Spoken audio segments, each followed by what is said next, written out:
7 years ago, IU sophomore Joseph Smedley was found dead in a lake not far from campus.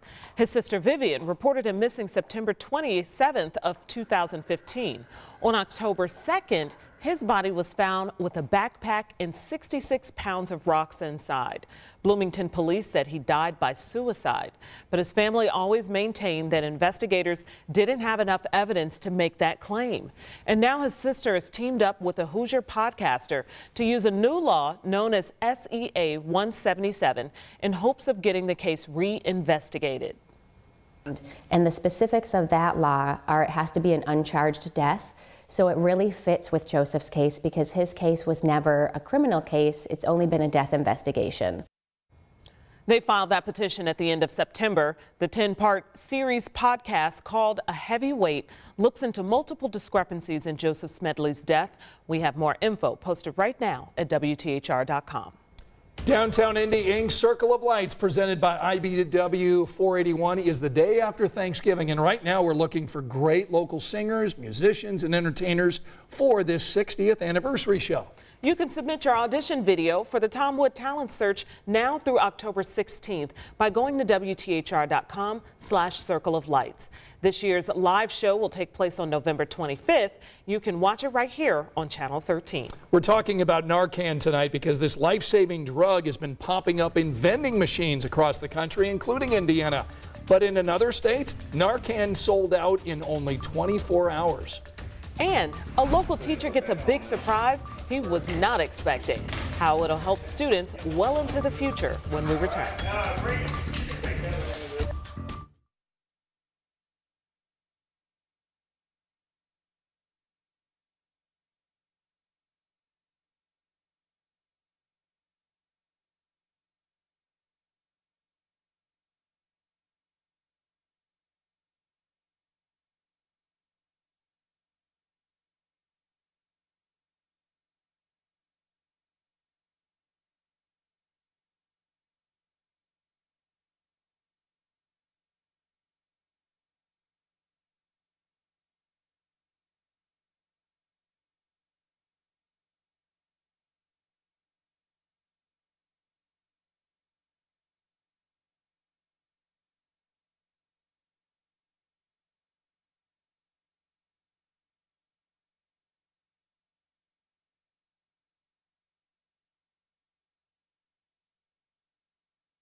Well, we've seen them here in the Hoosier State. We're talking about Narcan vending machines. The drug saves people who are overdosing, and these machines can be found across the country.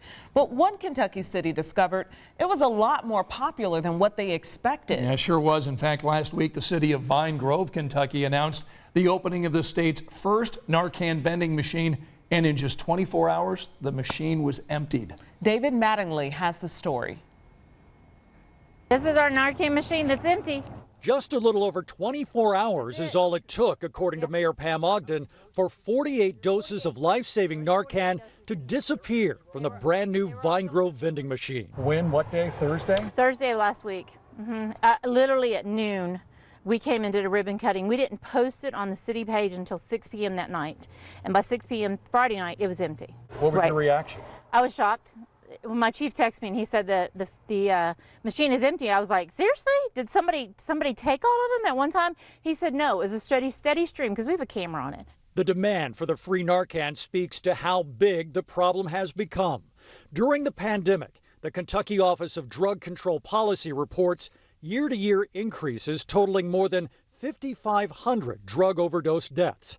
County officials say last year there were 50 fatal drug overdoses in Hardin County. So far this year, there have been 34. And just since January, there have been more than 200 EMS runs on reported overdoses.